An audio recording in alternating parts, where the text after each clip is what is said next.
欢迎大家来到汉字时间机器。今天我们要一起穿越时空，去探索汉字的秘密。汉字是中国人使用的神奇文字，它是世界上最古老并且还在使用的文字。汉字最早的样子就像一幅幅美丽的图画，让我们一起开始这段奇妙的旅程吧。你们可能会问，为什么这种文字叫汉字呢？这里的汉来自中国古代一个非常强大和繁荣的朝代，叫做汉朝。因为汉朝太伟大了，所以后来人们就把中国这个地方的人叫做汉人，把大家说的语言叫做汉语，把写的字叫做汉字。很久很久以前，有一位非常聪明的人，名叫仓颉。传说他仔细观察了小鸟和各种动物留在地上的脚印，他发现每种动物的脚印长得都不一样，这给了他非常棒的灵感。他开始用不同的线条和形状来代表不同的事物，这就是汉字被发明出来的传说。我们现在能看到的最古老的汉字叫做甲骨文。在3000多年前的商朝，古人如果想向神明提问，就会把最早的文字刻在乌龟的壳和动物的骨头上。这些刻在骨头上的秘密文字，就是今天所有汉字的爷爷奶奶。后来时间慢慢过去，古人学会了制作青铜器。青铜是一种金属，古人把文字刻在青铜做的大钟和大鼎上面，用来记录非常重要的事情。这些刻在金属上的文字叫做金文。金文看起来非常古朴，而且线条比甲骨文更加厚重和粗壮。再后来，中国分成了很多不同的国家，每个地方写字的方法都不一样，大家很难看懂对方写的信。直到秦始皇统一了中国，他规定全国都要使用同一种文字，他把文字统一变成了一种叫小篆的漂亮字体。从此以后，全中国的人都能用同一种文字交流。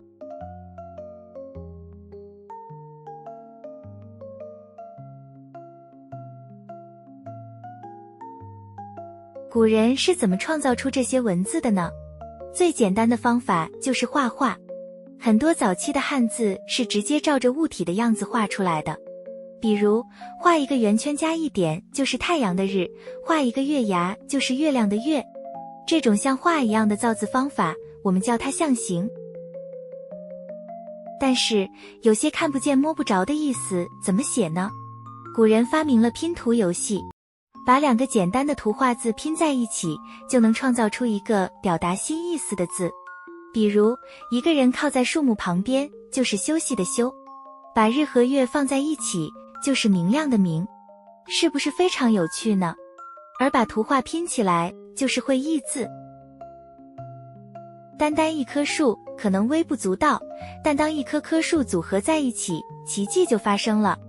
古人在创造汉字时，同样运用了这种奇妙的拼图逻辑。他们先画出了一棵树的轮廓，这就是简单的象形字木。那么，如果有很多树木聚集在一起，该怎么表达呢？古人想到了一个聪明的办法，把两个木字并排拼在一起，树木连成片，就创造出了一个代表新意思的字，森林的林。从一棵独木到一片成荫的树林，汉字的拼图游戏是不是既形象又充满智慧呢？在几千年的时间里，汉字经历了一场变身之旅。因为画弯弯曲曲的图画太慢了，为了写得更快，汉字的线条慢慢变得平直，圆圆的形状变成了方方正正的笔画。这就是为什么我们今天看到的汉字都是方块字。随着时间推移，人们发现有些古代汉字繁体字的笔画太多了，学起来很难，写起来也很慢。为了让大家更容易学习，人们把笔画复杂的古代汉字进行了简化。其实在古代，人们为了写字快，就已经开始使用笔画很少的简化字了。这就是我们今天常用的文字，简体字。汉字是一项非常伟大的文明传承。世界上有很多古老的文字都消失了，但汉字是唯一从古代一直使用到今天的文字。它跨越了几千年，记录并且保护了悠久灿烂的中华文化。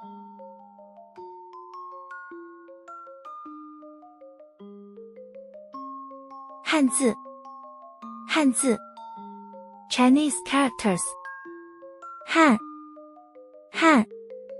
Han dynasty or people 汉朝 Han dynasty 汉族人 Han people 汉字是汉族人使用的文字，得名于强大的汉朝。汉字是汉族人使用的文字，得名于强大的汉朝。Chinese characters are the writing system used by Han people named after the powerful Han dynasty. 鸟 bird 字 word or character 仓颉通过观察鸟类的脚印发明了汉字。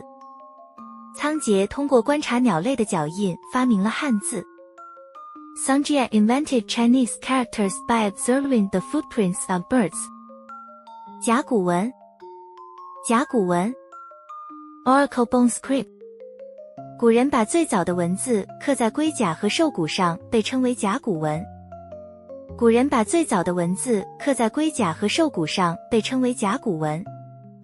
Ancient people carved the earliest characters on turtle shells and animal bones, which are known as oracle bone script.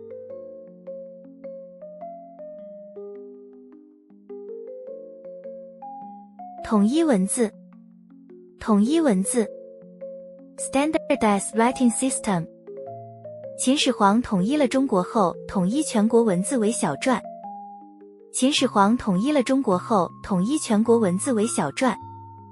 After unifying China, the first emperor standardized the characters across the country into small seal script. 象形文字 Pictograms 日 Sun 月 Moon 直接按照物体样子画出来的，比如日月这种造字方法叫象形。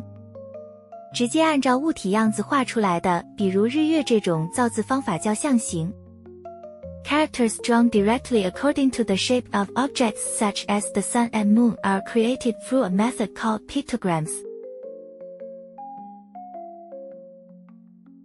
Okay, let's dive right into this. Welcome to our magical time travel explainer. Today, we're setting off on an incredible adventure to uncover the secrets of the world's oldest living writing system. We are going to travel back thousands of years to see exactly how simple drawings transformed into the amazing characters used by over 1 billion people today. So get ready, because the story of Chinese characters is full of myths, mysteries, and, well, a whole lot of magic. Imagine just for a second a world where you don't write with letters like A, B, or C. Instead, if you want to write down a word, you actually have to draw a picture of it. Like, want to write about a mountain? You draw a mountain. Want to write about a river? You draw flowing water. Well, you don't really have to imagine it, because this is exactly how the Chinese writing system, known as Hanzi, first began. Now, you might be wondering about the name itself. Why do we call them Hanzi? Well, Z means character or word, and Han comes from the mighty ancient Han dynasty. This dynasty was so incredibly powerful and prosperous that the people, the language, and the writing all took on its name. But to find the true beginning of Hanzi, we've got to travel back much, much further than the Han dynasty. We're going straight into the realm of ancient myths. Which brings us to part 1, the legend of Kangji. According to ancient texts, when the first characters were created, it literally shook the universe. The legend actually says, heaven rained grain, and ghosts cried at night. I mean, can you imagine? Why would ghosts cry? Because the invention of writing was considered so unbelievably powerful. For the very first time, humans could record secrets, share knowledge across time, and understand the deep laws of the universe. It was basically a superpower, and the ghosts and spirits were absolutely terrified of what humans could now do. And the superhero who unlocked this power? His name was Kangji. Legend has it he was the official historian for the Yellow Emperor. And here is the coolest part, he was said to have 4 magical eyes that shone with light. He acted kinda like a brilliant detective. Kangji looked down at the footprints of birds and animals in the dirt, and he looked up at the stars and the patterns of mountains and rivers. He realized that different tracks belonged to different animals, and from these unique natural patterns, he drew the very first characters. Okay, that is an awesome myth. But how did it really happen? Let's move to section 2, Secrets on Ancient Bones. Think about this for a second. Before paper was even invented, how did ancient people record their most important thoughts? Or, more importantly, how did they send messages to the gods to ask for advice about the weather, or farming, or even going to war? Well, the answer lies in something called oracle bones. Back then, writing wasn't just for reading. It was literally a magical tool for communication with the heavens. So, over 3,000 years ago, around 1250 BC, kings of the Shang dynasty carved the very first Chinese writing onto turtle shells and animal bones. Fast forward a bit to the year 1899. A scholar named Wang Yirong was sick and bought some traditional medicine called dragon bones. But when he looked closely at his medicine before grinding it up, he noticed these strange, ancient scratches on them. He had accidentally discovered the world's oldest Chinese characters literally hiding in plain sight at a pharmacy. So how did these oracle bones actually work? It was this really fascinating three-step divination process.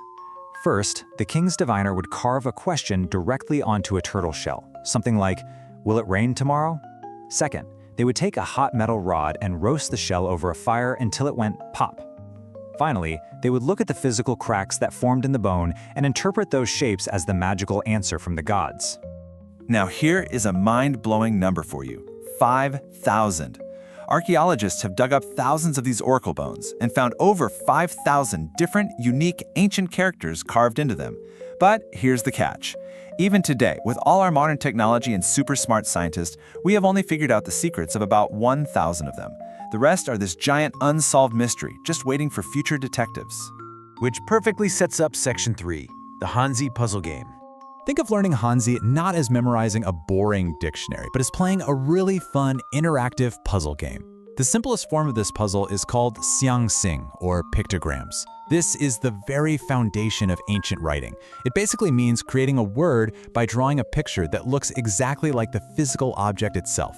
You see something in nature, and you just sketch out its most obvious features. For example, the ancient oracle bone character for a person was literally just a cute little stick figure drawing of a human being with arms and legs, standing to the side. I mean, it really doesn't get much simpler than that. And think about how they drew the sky. The sun was originally drawn as a round circle with a dot right in the middle. The moon was drawn as a beautiful, curvy crescent shape.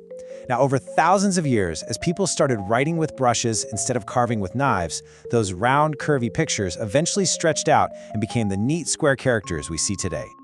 But what happens when you want to write about something you can't easily draw, like an abstract idea? That's where the next level of the puzzle comes in: Hui-yi, or compound ideograms.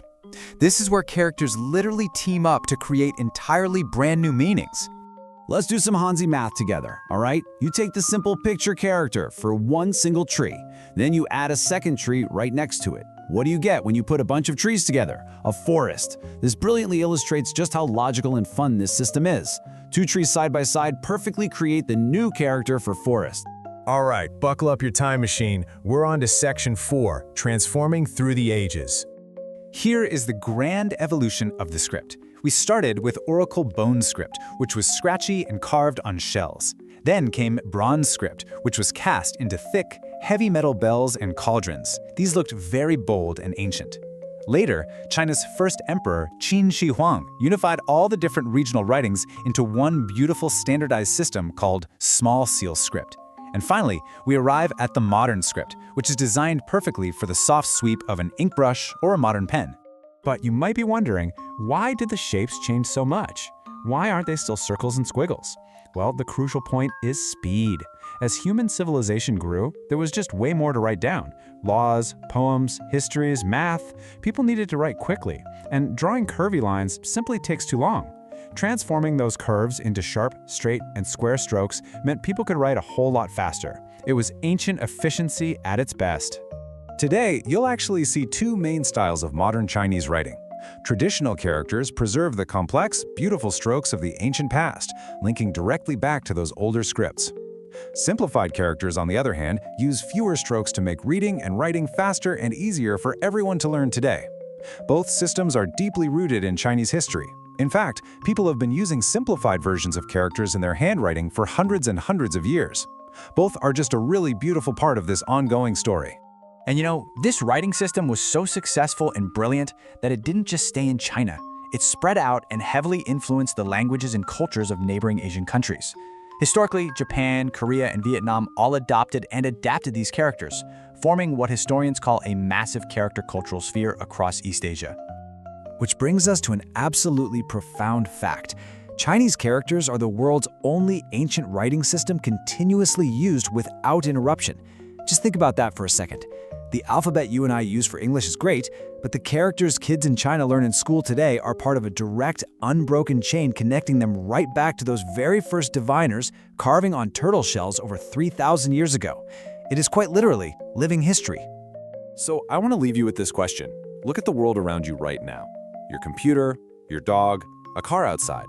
If you had to be a modern-day Kangji and you had to invent a brand new picture word today using only simple shapes, what would you draw? You see, the world is just a giant puzzle of shapes, waiting to be turned into stories. Keep your eyes open, keep looking for those patterns, and never stop learning. Thanks for joining me on this explainer. Our journey on the Chinese character time machine is coming to an end for today. Together, we have witnessed how Chinese characters evolved from simple animal footprints in nature to hidden secrets carved on ancient bones. We also discovered the magic of compound ideograms, learning how the ancients put simple picture words together like puzzle pieces to express their rich inner world. Chinese characters are not just one of the oldest writing systems in the world. They are a living, continuous bridge to a great ancient civilization. To wrap up our lesson today, I want to challenge your brilliant minds with two very interesting open-ended questions to take away and explore. Question 1. If you were to invent a new character for a modern concept that didn't exist in ancient times like internet or smartphone, how would you combine existing simple characters to represent its meaning, and why? Question 2. Since Chinese characters have evolved from complex pictures to simplified forms to make learning easier, do you think future characters should become even simpler, or would we lose the cultural story behind the characters if they lose too much detail? These questions remind us that learning Chinese characters isn't about memorizing static symbols, it's a living, highly creative process. I can't wait to hear your wonderful and imaginative answers in our next adventure. Thank you for exploring with us today. Keep thinking, keep wondering, and keep exploring. I'll see you all next time.